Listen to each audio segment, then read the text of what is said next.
Notebook. हर कहानी में कुछ न कुछ ऐसी बात होती है जो उसे खास बनाती है और ऐसी कुछ बात इस कहानी में भी है और वो है इसका क्लाइमेक्स जो इसे दूसरी कहानियों से, दूसरी फिल्मों से बिल्कुल अलग बनाता है।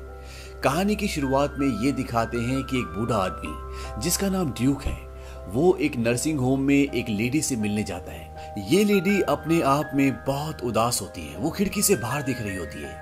तभी वहां पर ड्यूक पहुंचता है और नर्स उस लेडी को बताती है कि ये आपको अपनी किताब से कुछ पढ़कर सुनाना चाहते हैं। ये बहुत मजाकिया है। पहले तो वो लेडी मना कर देती है लेकिन बाद में वो मान जाती है और ड्यूक उसे कहानी सुनाना शुरू करता है और पूरी कहानी जाती है फ्लैशबैक में सन 1940 में। और वहां पर यह दिखाया जाता है कि एक नोआ नाम का लड़का जो कि गरीब है और वो एक लंबर मिल में वर्कर है, वो अपने दोस्त के साथ एक मेले में घूम रहा होता है। तभी उसको वहां पर एक लड़की दिखती है और ये लड़की उसके दोस्त की गर्लफ्रेंड के साथ होती है। नोआ को वो लड़की बहुत पसंद आती है। इस लड़की का नाम होता है एली हैमिल्टन और ये बहुत अमीर घर से है। ये यहाँ पर छुट्टियां मनाने के लिए आई है। नोआ इस लड़की से बात करना चाहता है, वो उसके पास जाता है। वो कहता है कि क्या मैं आपके साथ डांस कर सकता हूँ? एली बोलती कि नहीं। नोआ बोलता है क्यों? एली बोलती क्योंकि मैं नहीं करना चाहती और वो वहां से चली जाती है। लेकिन नोआ फिर भी उसके पीछे पीछे जा रहा होता है। एली अपनी दोस्त को बोलती है तो मेरे पीछे पड़ गया। उसकी दोस्त उसे बताती है कि इसका नाम नोआ है और आमतौर पर ये ऐसा नहीं करता, शायद ये तुम्हें बहुत पसंद करता है इसीलिए ऐसा कर रहा है। अब जब एली अपने दोस्त के साथ घूमने वाले झूले पर होती है तो नोआ ऊपर चढ़ जाता है और झूले वाला झूले को रोक देता है। वो नोआ से कहता है कि नोआ, एक सीट पर 3 नहीं बैठ सकते, तुम्हें नीचे आना होगा। छोटे शहरों की एक खास बात होती है, यहाँ पर सब एक दूसरे को बहुत अच्छे से जानते हैं, इसीलिए झूले वाला नोआ को और जितने भी झूले में बैठे होते हैं वो सब पहले से जानते हैं। अब नोआ झूले के ऊपर लटक जाता है और वो एली से कहता है कि अगर तुम मुझसे दोस्ती नहीं करोगी तो मैं यहाँ से कूद जाऊंगा, मैं जीकर क्या करूंगा। और इसीलिए एली को मजबूरी में उसे बोलना पड़ता है कि मैं तुमसे दोस्ती करूंगी। लेकिन ये बोलने के बाद वो नोआ की पैंट भी उतार देती है। इस बात से वहां पर सब के सब बहुत हंसते हैं। अब अगले दिन जब नोआ अपने काम से आ रहा होता है तो उसे एली दोबारा दिखती है। वो उसके पास जाता है और वो उसे डेट पर चलने के लिए कहता है। एली साफ साफ मना कर देती है। वो कहता है कि उस दिन तुमने मुझसे कहा था कि तुम मेरी दोस्त हो। एली कहती है कि वो तो मैंने उस दिन ऐसे ही कह दिया था, तुम बहुत स्मार्ट हो। नोआ कहता है कि मुझे पता है कि मेरा दोस्ती करने का तरीका थोड़ा गलत था, अजीब था, लेकिन तुम मुझे सच में बहुत पसंद हो, मैं तुम्हारे साथ डेट पर जाना चाहता हूँ। लेकिन एली कहती है कि ऐसा कभी नहीं हो सकता और वो वहां से चली जाती है। इसके बाद नोआ अपने दोस्त की हेल्प लेता है क्योंकि उसके दोस्त की गर्लफ्रेंड एली की फ्रेंड है और वो एली को मूवी देखने के लिए बुलाते हैं और वहां पर नोआ भी आ जाता है। एली को ये बात नहीं पता होती और ये सब के सब साथ मिलकर मूवी देखते हैं। लेकिन थिएटर में नोआ मूवी को कम और एली को ज्यादा देख रहा होता है और जब मूवी खत्म हो जाती है तो नोआ और एली अपने दोस्तों के साथ उनकी गाड़ी में नहीं जाते बल्कि वो वॉक करते हुए जाते हैं ताकि कुछ बातें कर सके। वो दोनों आपस में काफी बातें करते हैं और इसके बाद नोआ सड़क पर लेट जाता है। वो कहता आओ तुम भी लेट जाओ। एली ऐसा करने से मना करती है लेकिन नोआ बोलता है कि तुम्हारी यही प्रॉब्लम है, जो तुम्हारा मन करता है वो तुम करती नहीं हो। और एली भी वहां पर लेट जाती है और ये दोनों वहां पर लेटकर आसमान को देखते हैं। तभी वहां पर एक गाड़ी आती है, वो हॉर्न बजाती है और ये दोनों उठकर वहां से भागते हैं। इस बात से एली को बहुत खुशी होती है, वो खुल के हंसती है और कहती है कि मुझे बहुत मजा आया। इसके बाद नोआ उसे डांस करने के लिए कहता है और ये दोनों वही सड़क पर एक दूसरे के साथ डांस करते हैं और यहाँ से इनकी दोस्ती अब प्यार में बदलना शुरू हो जाती है। इन दोनों को एक दूसरे से प्यार हो जाता है और इसके बाद ये दोनों हर पल एक दूसरे के साथ बिताते हैं। दिन गुजरते जाते हैं, इन दोनों की सोच बिल्कुल अलग अलग है। ये दोनों लड़ते झगड़ते हैं लेकिन बावजूद इसके ये दोनों एक दूसरे से बहुत प्यार करते हैं। इनकी लड़ाई में हार और जीत वाली कोई बात नहीं होती, यहाँ सिर्फ प्यार होता है। अब एक रात को नोआ जब एली को घर छोड़ने जाता है तो एली के डैड नोआ को देख लेते हैं और वो एली को बोलते हैं कि नोआ को संडे को घर पर लंच पे बुलाओ और वो ऐसे ही करती है। और जब नोआ लंच पर उनके घर जाता है तो वहां पर और भी कुछ लोग बैठे होते हैं और ये सब के सब अपनी लाइफ में, अपने बिजनेस में, अपने करियर में वेल सेटल्ड होते हैं। लेकिन नोआ इनके बिल्कुल विपरीत है। वो एक लंबर मिल में वर्कर है और ये पता लगने के बाद एली के माँ बाप उससे बिल्कुल भी इम्प्रेस्ड नहीं होते। एली की मॉम बिल्कुल नहीं चाहती कि वो नोआ के साथ घूमे।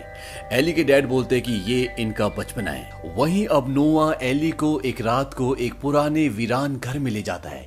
ये घर पूरी तरह से खंडर होता है, यहाँ पर कोई नहीं रहता। नोआ एली को बताता है कि ये घर 1772 में बना था और एक दिन मैं इस घर को खरीद के रहूंगा और इसे बहुत अच्छे से सजाऊंगा और यहाँ पर अपनी एक वर्कशॉप भी बनाऊंगा। एली बोलती है कि मुझसे भी तो पूछो। नोआ कहता है तो बोलो ना। एली कहती है कि इस घर को पूरा व्हाइट पेंट करना और इसके शटर्स को ब्लू, और मेरा एक कमरा होगा जहां से नदी दिखेगी, वहां पर मैं पेंटिंग करूंगी। दरअसल एली को पेंटिंग करने का बहुत शौक होता है। जब भी वो पेंटिंग करती है तो सब कुछ भूल जाती है। नोआ कहता है कि ठीक है, मैं ऐसे करूंगा। एली बोलती है प्रॉमिस। नोआ कहता है कि मैं प्रॉमिस करता हूँ। और इसके बाद ये दोनों एक दूसरे को प्यार करते हैं। लेकिन इससे पहले कि ये कुछ कर पाते, वहां पर नोआ का दोस्त आ जाता है और वो कहता है कि एली के माँ बाप उसे ढूंढ रहे हैं, उन्होंने पुलिस में कंप्लेंट कर दी है। और ये सुनने के बाद नोआ जल्दी से एली को उसके घर ले जाता है। एली अपने डैड से कहती है कि डैड, आपने पुलिस को बुला लिया। एली की मॉम कहती है कि रात के 2 बज रहे हैं और हम क्या करते। और साथ ही साथ एली की मॉम उसे डांटती है। वो कहती है कि तुम इस लड़के के साथ अपना टाइम वेस्ट कर रही हो। मैं मानती हूँ कि एक अच्छा लड़का है, लेकिन वो मजदूर है, लकड़ी काटता है। क्या तुम अपनी पूरी जिंदगी इसके साथ बिता पाओगी? एली कहती कि हाँ, मैं कर सकती हूँ। उसकी मॉम कहती कि बस बहुत हो गया, आज के बाद तुम इस लड़के से नहीं मिलोगी। एली कहती कि नहीं, मैं उससे मिलूंगी। और वो अपने डैड से बोलती कि डैड, मैं उससे प्यार करती हूँ। उसके डैड बोलते कि वो तुम्हारे लायक नहीं है। नोआ बाहर बैठ के ये सब कुछ सुन रहा होता है। उसे बुरा लगता है और दरअसल ये सच्चाई भी होती है। वो गरीब होता है, वो सेटल नहीं होता और नोआ वहां से जाने लगता है। लेकिन एली भागकर उसके पीछे जाती है, उसे रोकती है। नोआ कहता है कि तुम्हारे माँ बाप सही कह रहे हैं, मेरी जिंदगी कभी बदलने वाली नहीं है, मैं ऐसे ही रहने वाला हूँ और तुम पढ़ने के लिए न्यूयॉर्क जा रही हो। एली कहती नहीं, मैं कहीं नहीं जा रही, मैं तुम्हारे पास यही रहूंगी और अगर मैं न्यूयॉर्क गई भी तो तुम भी मेरे साथ चल सकते हो, हम साथ रहेंगे।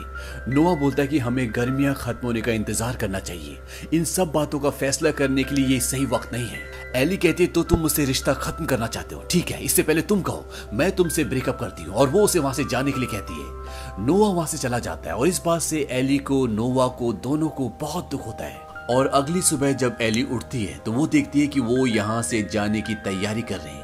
वो अपनी मॉम के पास जाती है और वो कहती है कि हम 1 हफ्ते बाद जाने वाले थे। उसकी मॉम कहती है कि हम आज ही जा रहे हैं और वो भी अभी।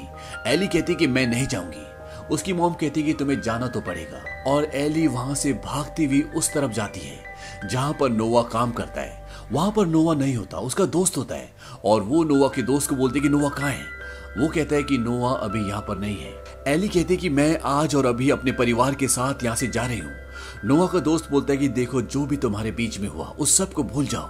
एली कहती नहीं, ऐसा नहीं हो सकता, मैं नोआ से प्यार करती हूँ और तुम ये बात उसे जरूर बताना। कल रात को जो कुछ भी हुआ उसमें कुछ भी सच्चाई नहीं थी। नोआ का दोस्त बोलता है कि देखो, तुम परेशान मत हो, अगर वो तुमसे प्यार करता है तो वो तुम्हें चिट्ठी जरूर लिखेगा। और इसके बाद एली वहां से चली जाती है और जब नोआ वहां पर आता है तो उसका दोस्त उसे बताता है कि एली यहाँ से जा रही है और वो तुमसे मिलने के लिए आई थी। वो अपनी गाड़ी में उसके घर की तरफ जाता है और जब वो उसके घर पर पहुंचता है तब तक एली वहां से जा चुकी होती है। इसके बाद नोआ एली को हर रोज एक चिट्ठी लिखता है, लेकिन उसकी चिट्ठी का कोई भी जवाब नहीं आता। वो लगातार 1 साल तक एली को चिट्ठी लिखता रहता है और वो उसे 365 चिट्ठियां लिखता है, लेकिन उनमें से एक का भी जवाब नहीं आता।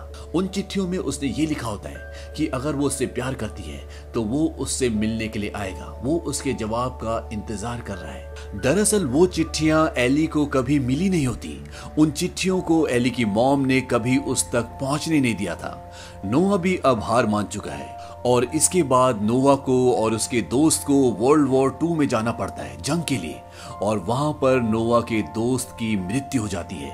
वहीं दूसरी तरफ ये दिखाते हैं कि अब एली अपने ग्रेजुएशन के फाइनल ईयर में है और वो नर्स बनने का फैसला करती है और उसके वार्ड में जितने भी पेशेंट होते हैं उन सब में उसे नोआ का चेहरा दिखाई देता है।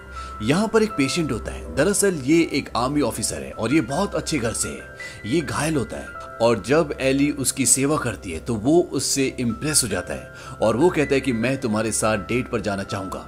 एली कहती है कि पहले अपने आप को ठीक तो कर लो कैसनोवा, उसके बाद हम बात करेंगे। और कुछ दिनों बाद ये दिखाते हैं कि जब एली अपने दोस्तों के साथ कॉलेज जा रही होती है तो वही आदमी जो हॉस्पिटल में उसे डेट पर जाने के लिए कह रहा था वो अब बिल्कुल ठीक हो चुका है और वो एली से एक बार फिर से डेट पर चलने के लिए कहता है और एली इस बार हाँ कर देती है और ये दोनों के दोनों डेट पर जाते हैं। इस लड़के का नाम होता है कैप्टन लॉन हैमंड जूनियर और ये एक अच्छे परिवार से ताल्लुक रखता है।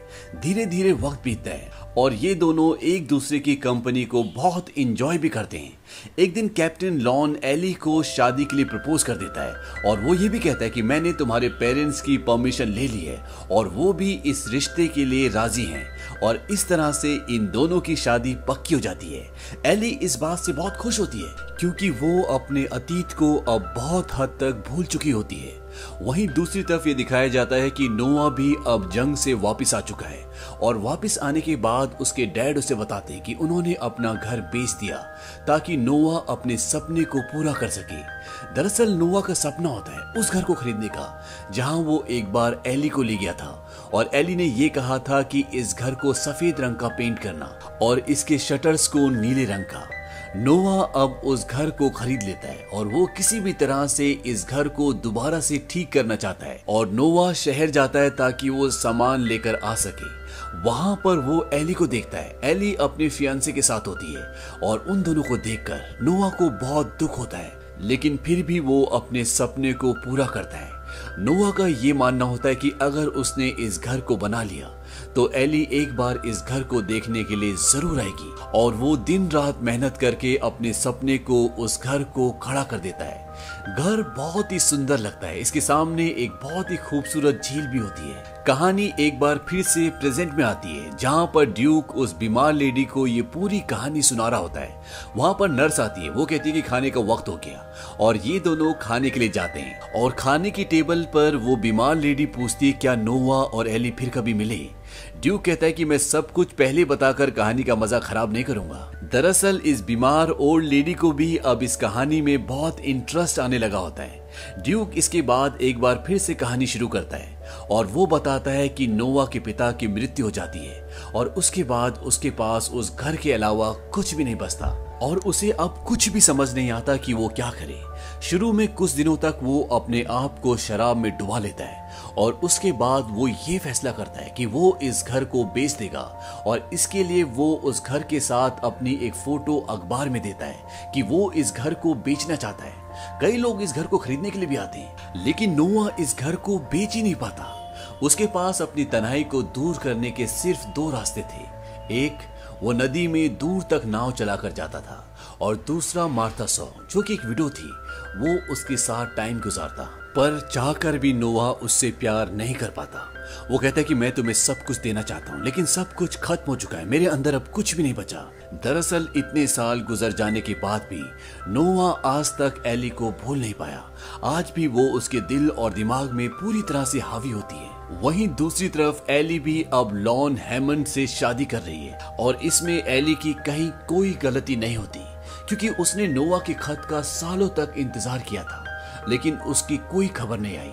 और जब एली अपनी शादी की ड्रेस पहनकर देख रही होती है तो तभी वहां पर कुछ खड़ी उसकी दोस्तों में से एक दोस्त उसे न्यूज़पेपर दिखाती है और बताती है कि तुम्हारी शादी में गवर्नर भी आ रहे हैं। और जब एली न्यूज़पेपर देखती है तो उस न्यूज़ के नीचे एक एडवर्टीजमेंट होता है और ये एडवर्टीजमेंट होता है नोआ का, जहां पर वो उस घर के आगे खड़ा होता है जिसे वो बेचना चाहता है। और ये घर बिल्कुल वैसे बना होता है जिस तरह से आज से कई साल पहले एली ने नोआ को कहा था, लेकिन अब वो अपने इस घर को, अपने सपने को बेच रहा है। और इस न्यूज को देखने के बाद एली बेहोश हो जाती है और जब वो होश में आती है तो उसे ऐसा लगता है कि उसकी वो फीलिंग्स जो उसने कहीं ना कहीं दबा दी थी एक बार फिर से जिंदा हो चुकी है। और वो उस जगह जाती है जहां पर नोआ ने उस घर को ठीक उसी तरह बनाया है जैसा कभी एली ने कहा था। ये दोनों एक दूसरे को देखकर हैरान होते हैं क्योंकि इन्होंने कभी सोचा भी नहीं था कि इतने सालों के बाद ये इस तरह से मिलेंगे। एली उसे बताती है कि मैं शादी करने वाली हूँ। नोआ उससे पूछता है क्या तुम उससे प्यार करती हो? वो कहती है कि हाँ, मैं उससे बहुत प्यार करती हूँ। और इसके बाद ये दोनों साथ में डिनर भी करते हैं। लेकिन इन दोनों के अंदर जो सवाल होते हैं, जो बातें होती हैं, वो बाहर नहीं आती। नोआ बोलता है क्या तुम कल सुबह यहाँ पर आ सकती हो? मैं तुम्हें एक जगह लेकर जाना चाहता हूँ। और अगली सुबह एली वहां पर आती है और वो उसे अपनी नाव में नदी की सैर कराने के लिए ले जाता है। एली नोआ से कहती है कि जैसा तुमने कहा था वैसा किया, तुमने उस घर को वैसे बनाया जैसा हमने सोचा था, तुमने उसे बहुत खूबसूरत बनाया है। नोआ कहता है कि मैंने तुमसे वादा जो किया था। ये बात सुनकर एली थोड़ा सा इमोशनल हो जाती है और तभी वहां पर बादल गरजने लगते हैं और बारिश होने लगती है और ये दोनों किनारे पर वापस आ जाते हैं। नाव से उतरने के बाद एली से रहा नहीं जाता। वो कहती कि मैंने 4 साल तक तुम्हारे खत का इंतजार किया और तुमने मुझे एक भी खत नहीं लिखा। नोआ बोलता है कि मैंने तुम्हें 365 खत लिखे थे, 1 साल तक, हर रोज एक, और तुम्हारे एक भी खत का जवाब नहीं आया। एली बोलती क्या ये सच है? नोआ कहता कि हाँ, मैंने तुम्हें 365 खत लिखे थे। एली बोलती कि अब बहुत देर हो चुकी है, सब कुछ खत्म हो चुका है। नोआ बोलता है कि अभी भी कुछ खत्म नहीं हुआ और वो उसे अपने गले से लगा लेता है। और इसके बाद ये दोनों घर जाते हैं और इन दोनों के बीच में फिजिकल रिलेशनशिप डेवलप हो जाता है। एली इस बात से बहुत खुश होती है क्योंकि उसने एक बार फिर से अपने प्यार को वापस पा लिया है और नोआ भी अपने प्यार को वापस पाकर बहुत खुश है। ये दोनों एक साथ ही रहते हैं और अब एक बार फिर से एली ने पेंटिंग करना शुरू कर दिया है जो उसने कई सालों से नहीं की थी। अब यहाँ पर एली की मॉम आती है। एली अपनी मॉम से पूछती है कि आपने मुझे चिट्ठियों का सच क्यों नहीं बताया? आपने देखा था ना, मैं कई महीनों तक रोती रही। एली की मॉम बोलती है कि आई एम सॉरी, लेकिन अब ये सोचो कि तुम्हें इस सिचुएशन से निकलना कैसे है, क्योंकि तुम्हारे डैड ने तुम्हारे फियांसे को सब कुछ बता दिया है और वो भी यहाँ पर आ रहा है। और इसके बाद एली की मॉम उसे एक जगह पर ले जाती है जहाँ पर कंस्ट्रक्शन का काम चल रहा होता है और वो उसे एक आदमी को दिखाती है। वो कहती है कि 25 साल पहले हम दोनों एक दूसरे को दिलो जान से प्यार करते थे, लेकिन तुम्हारे ग्रैंडपा को ये रिश्ता मंजूर नहीं था क्योंकि वो गरीब था और हम फिर भी घर से भाग गए, लेकिन पुलिस ने हमें पकड़ लिया और उसके बाद मेरी शादी तुम्हारे डैड से हो गई और मैं तुम्हारे डैड से प्यार करती हूँ, वो एक अच्छे इंसान है। लेकिन कभी कभी जब मैं यहाँ पर आती हूँ तो मैं ये सोचती हूँ कि मेरी जिंदगी कितनी अलग हो सकती थी। दरअसल उसकी मॉम उसे ये बताना चाहती है कि तुम अपने प्यार को किसी भी हालत में मत खोना, क्योंकि हम जिंदगी में किसी से भी शादी कर सकते हैं, किसी के साथ भी रह सकते हैं, लेकिन हर किसी से हम प्यार नहीं कर सकते। और इसके बाद एली की मॉम एली को नोआ के पास ले जाती है और उसे वो सारी चिट्ठियां भी दे देती है जो नोआ ने कभी उसे लिखी थी और वो वहां से चली जाती है। लेकिन एली के लिए सिचुएशन बहुत मुश्किल होती है। एक तरफ नोआ है जिससे वो प्यार करती है और नोआ भी उससे प्यार करता है, और दूसरी तरफ उसका मंगेतर जो एली से बहुत प्यार करता है, जिसने उसका हमेशा साथ दिया है, और अब फैसला करना बहुत मुश्किल होता है। नोआ कहता है कि तुम मुझे छोड़कर नहीं जा सकती, मैं अपनी जिंदगी का हर दिन हर पल तुम्हारे साथ बिताना चाहता हूँ। एली कहती है कि पहले बात कुछ और थी, मुझे जाना होगा, होटल में मेरा मंगेतर मेरा इंतजार कर रहा है। नोआ बोलता है कि ये मत सोचो कि मैं क्या चाहता हूँ, कोई और क्या चाहता है, ये सोचो कि तुम क्या चाहती हो। एली कहती है कि फिलहाल मुझे जाना होगा और वो वहां से अपनी गाड़ी में निकल जाती है और वो नोआ की उन चिट्ठियों को भी पढ़ती है जो कभी उसने उसके लिए लिखी थी। और वो एक चिट्ठी में ये पढ़ती है कि सच्चा प्यार वो होता है जो हमारे दिलों को जगा दे, हमें जिंदगी में और भी ऊंचाइयों को दे, हमारे दिल में आग भर दे और हमारे दिमाग को सुकून दे। और मुझे तुमसे ये सब कुछ मिला है और मैं भी तुम्हें ये देना चाहता हूँ। मैं तुमसे प्यार करता था और हमेशा करता रहूंगा। अब एली अपने फियांसे से मिलती है और वो उसे सब कुछ सच सच बता देती है। उसका फियांसे बोलता है कि मेरे पास 3 चॉइसेस हैं, एक मैं उसे गोली मार दूं, दूसरा मैं उसके हाथ पैर तोड़ दूं और तीसरा मैं तुम्हें छोड़ दूं। लेकिन ये सब करना बेकार होगा क्योंकि मैं कुछ भी कर लूं, तुम मेरी नहीं हो सकती और मैं तुमसे हमेशा प्यार करता रहूंगा। और मैं नहीं चाहता कि मुझे अपनी मंगेतर से मिन्नतें करनी पड़े कि तुम मेरे साथ रहो। एली कहती कि नहीं करनी पड़ेंगी, मैं हमेशा तुम्हारे साथ रहना चाहती हूँ। और कहानी अब प्रेजेंट में आ जाती है जहाँ पर वो बूढ़ा आदमी उस बीमार बूढ़ी औरत को ये पूरी कहानी सुना रहा होता है और वो बूढ़ा आदमी बोलता है कि इसके बाद वो दोनों हमेशा साथ साथ रहे। वो बूढ़ी औरत जो बीमार है वो पूछती कि कौन कौन, लेकिन वो बूढ़ा आदमी जो अपना नाम ड्यूक बताता है वो उसका जवाब नहीं देता। और वो बूढ़ी औरत जो ये पूरी कहानी सुन रही होती है वो कहती हाँ वो हम थे। यानी कि ये जो बूढ़ी औरत होती है ये एली होती है और ड्यूक नोआ होता है और नोवा ने अपना नाम ड्यूक इसलिए बताया होता है क्योंकि वो शुरू में अपनी आइडेंटिटी को डिस्क्लोज नहीं करना चाहता था। दरअसल एली को एक मेंटल डिजीज होती है जिसका नाम है डिमेंटिया, और इस बीमारी में इंसान सोचने की, नॉर्मल बिहेव करने की और पिछली यादों को भूल जाता है। लेकिन एली जो अब बूढ़ी है, जो बीमार है, उसे याद आ जाता है कि अंत में उसका मंगेतर उसे जाने की इजाजत दे देता है और वो नोवा के पास जाती है और इसके बाद ये दोनों हमेशा के लिए एक साथ रहते हैं और आज इनका एक परिवार भी है, इनके बच्चे, इनके नाती पोते हैं। लेकिन एनी इस बीमारी की वजह से किसी को भी नहीं पहचानती। उसे याद आने के बाद वो नोवा के गले लगकर बहुत रोती है। वो कहती कि मुझे क्या हो गया था। नोवा बोलता है कि कुछ देर के लिए तुम मुझसे दूर चली गई थी। एली पूछती कि मैं कब तक तुम्हारे पास हूँ। नोवा कहता है कि मुझे कुछ नहीं पता, आखिरी बार सिर्फ तुम 5 मिनट के लिए मेरे पास थी। यानी कि पिछली बार जब उसकी पास्ट की यादें वापस आई थी तो वो सिर्फ 5 मिनट के लिए आई थी। और इसके बाद नोवा और एनी डांस करते हैं। एनी बोलती है कि हमारे बच्चे कैसे हैं, उनसे कहना कि मैं उनसे बहुत प्यार करती हूँ। नोवा कहता है कि हाँ, मैं उन्हें जरूर कहूंगा। एनी बोलती कि चलो गाड़ी में बैठकर कहीं दूर चलते हैं। नोवा बोलता है कि आज नहीं, फिर कभी डार्लिंग। और तभी एनी कहती है कि तुमने मुझे डार्लिंग क्यों कहा, यानी कि वो एक बार सब कुछ फिर से भूल चुकी है। नोवा उसे याद दिलाने की कोशिश करता है लेकिन उसे कुछ भी याद नहीं आता और वो चिल्लाना शुरू कर देती है। इस बात से नोवा को दुख होता है। वहां पर हॉस्पिटल का स्टाफ आता है और वो एनी को संभालता है क्योंकि एनी को पैनिक अटैक आया होता है। इसके बाद नोवा अपने उसी घर में आ जाता है जो उसने कभी एनी के लिए बनवाया था और उसी रात उसे हार्ट अटैक आ जाता है। इससे पहले भी नोवा को 2 हार्ट अटैक आ चुके हैं और उसे उसी हॉस्पिटल में एडमिट किया जाता है जहां पर एनी है। और रात को जब नोवा को होश आता है तो वो एनी के कमरे में जाता है। इस पल में एनी उसे पहचानती है। वो कहती है नोवा।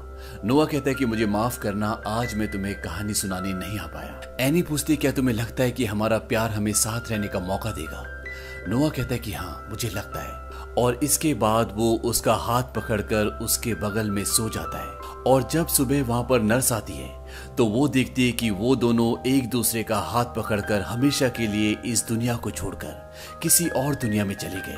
और इसी तरह से इस कहानी का अंत हो जाता है। इस कहानी का एक और अंत है जिसमें ये दिखाया जाता है कि ये दोनों एक दूसरे का हाथ पकड़कर सो जाते हैं और इसके बाद पक्षियों को उस लेक के ऊपर उड़ते हुए दिखाते हैं जो नोआ के और एनी के घर के पास होती है। यानी कि इन दोनों को मरते हुए नहीं दिखाया जाता। ये फिल्म सन 2004 में रिलीज हुई थी।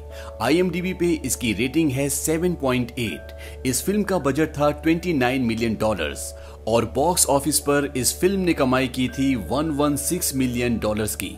उम्मीद करते हैं कि ये कहानी आपको पसंद आई होगी।